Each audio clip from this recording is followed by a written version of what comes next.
Business शुरू करने का सपना तो बहुत लोग देखते हैं, पर पैसे की चिंता अक्सर रास्ता रोक लेती है ना? तो ऐसा सोचने वाले आप अकेले नहीं हैं। आज हम इन लोन ऐप्स के जाल को छोड़कर एक सरकारी रास्ते की बात करने वाले हैं। एक ऐसा रास्ता जो आपके सपने को हकीकत में बदल सकता है। जी हां, हम बात कर रहे हैं PMEGP यानी prime minister employment generation programme की। चलिए इसे जरा आसान भाषा में समझते हैं। देखिए, इस एक लाइन में ना पूरी स्कीम का निचोड़ है।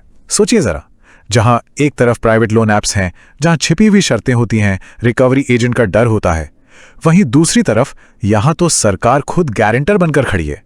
तो यह सिर्फ एक लोन नहीं हुआ, यह हुआ एक भरोसा। अब सवाल यह है कि यह भरोसा असली में काम कैसे करता है। चलिए पता लगाते हैं। तो अगले कुछ मिनटों में हम इस पूरे प्रोसेस को 5 आसान हिस्सों में तोड़कर समझेंगे। सबसे पहले हम ये जानेंगे कि भाई ये सरकारी रास्ता बाकी रास्तों से बेहतर क्यों है। फिर हम ये देखेंगे कि कौन कौन इसके लिए एलिजिबल है, मतलब योग्य है। तीसरा, और ये सबसे जरूरी है, कि कैसे एक छोटी सी गलती पूरा खेल बिगाड़ सकती है। चौथे हिस्से में हम देखेंगे कि अप्लाई करने का सही तरीका क्या है। और आखिर में हम उस सच्चाई की बात करेंगे जो सबमिट बटन दबाने के बाद सामने आती है। तो चलिए सबसे पहले सवाल से शुरू करते हैं। जब मार्केट में इतने सारे लोन ऐप्स भरे पड़े हैं, तो फिर कोई सरकारी रास्ते पर क्यों जाए? देखिए, इसका जवाब सिर्फ ब्याज की दरों में नहीं है, बल्कि सुरक्षा और कह सकते हैं मन की शांति में छिपा है। आइए इन दोनों दुनियाओं का फर्क जरा करीब से देखते हैं। तो देखिए, एक तरफ है प्राइवेट ऐप्स का वो चक्रव्यूह, जहां डेटा लीक होने का खतरा, स्पैम कॉल्स की बाढ़ और ना जाने कितने छिपे हुए चार्जेस का एक अंतहीन सिलसिला चलता रहता है। और दूसरी तरफ है सरकार का जन समर्थ पोर्टल। यहां क्या है?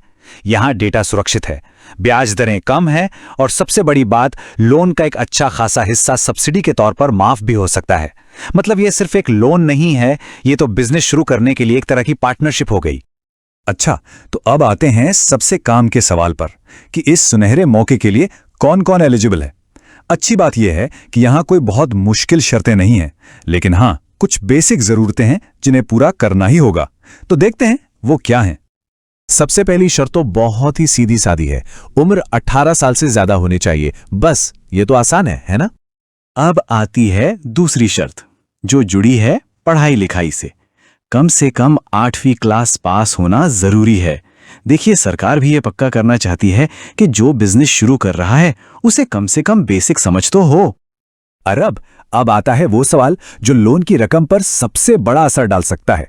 सवाल यह है कि क्या EDP ट्रेनिंग यानी एंटरप्रेन्योरशिप डेवलपमेंट प्रोग्राम पूरा किया है?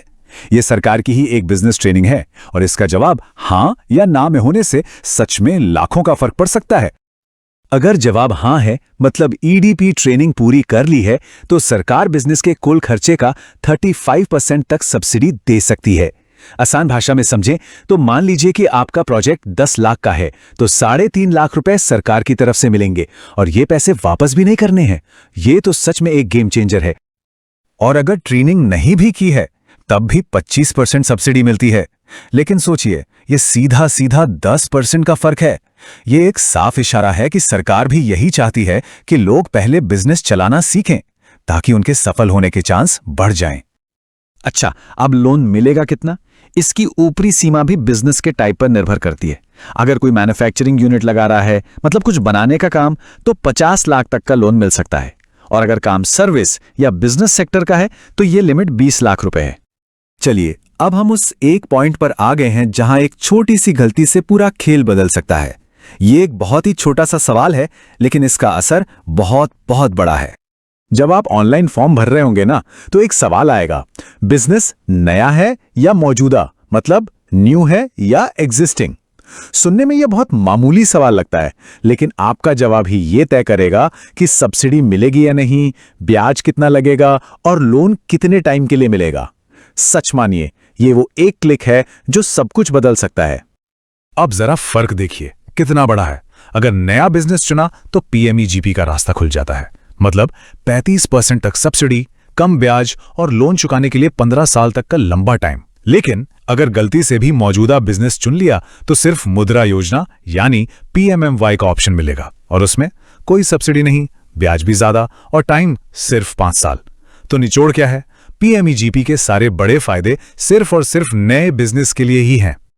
ठीक है, तो अब जब हम ये सारी जरूरी बातें समझ गए हैं, तो अब देखते हैं कि जन समर्थ पोर्टल पर ऑनलाइन अप्लाई करना कैसे है। अच्छी खबर यह है कि प्रोसेस काफी आसान है। बस जन समर्थ पोर्टल पे जाना है और चेक एलिजिबिलिटी पर क्लिक करना है। वहां कुछ आसान से सवाल पूछे जाएंगे, उनके जवाब दीजिए और पोर्टल खुद ही बता देगा कि पीएमईजीपी जैसी कौन सी स्कीम सही रहेगी। इसके बाद बस लॉगिन करना है, अपने डॉक्यूमेंट्स अपलोड करने हैं और बस एक एप्लीकेशन आईडी मिल जाएगी। हाँ, इस आईडी को बहुत संभाल के रखना है। ये समझिए कि ये लोन की चाबी है। हाँ, केवाईसी करते टाइम एक बात का खास ध्यान रखना है, वो ये कि आधार कार्ड उसी मोबाइल नंबर से लिंक होना चाहिए जो इस्तेमाल हो रहा है। सारी जानकारी बिल्कुल ध्यान से भरें। वैसे घबराने की बात नहीं है, पोर्टल पर हर स्टेप पर मदद के लिए इंस्ट्रक्शन दिए होते हैं। और हाँ, सबमिट करने के बाद जो आईडी और पासवर्ड मिलेगा उसे संभाल कर रखना बिल्कुल मत भूलिएगा। तो लीजिए, ऑनलाइन फॉर्म भर दिया, सबमिट भी कर दिया, बहुत बढ़िया। लेकिन कहानी यहीं खत्म नहीं होती। असल में असली प्रोसेस तो अब शुरू होता है। देखिए, ऑनलाइन फॉर्म सबमिट करना तो सिर्फ पहला कदम था। असली काम अब है। अब अपने सारे डॉक्यूमेंट्स लेके चुने हुए बैंक ब्रांच में जाना होगा। वहां होगा ऑफलाइन वेरिफिकेशन और फिर बैंक अपनी तरफ से पूरी जांच पड़ताल करेगा। एक बात ईमानदारी से कहूं, सरकारी कामों में टाइम लग सकता है, तो धैर्य रखना बहुत जरूरी है। और सबसे जरूरी बात, एप्लीकेशन जमा होने का मतलब ये बिल्कुल नहीं है कि लोन पक्का मिल ही जाएगा। रिजेक्शन भी एक संभावना है और इसके लिए भी मानसिक तौर पर तैयार रहना चाहिए। तो आखिर में सवाल यही बचता है, एक तरफ है कम ब्याज और भारी भरकम सब्सिडी का एक सुनहरा मौका, और दूसरी तरफ है एक लंबा और शायद थोड़ा थका देने वाला सरकारी प्रोसेस। तो क्या ये इनाम इस सफर में लगने वाली मेहनत के लायक है? खैर, इसका जवाब तो हर किसी को अपने सपने के आकार और अपनी हिम्मत को देखकर ही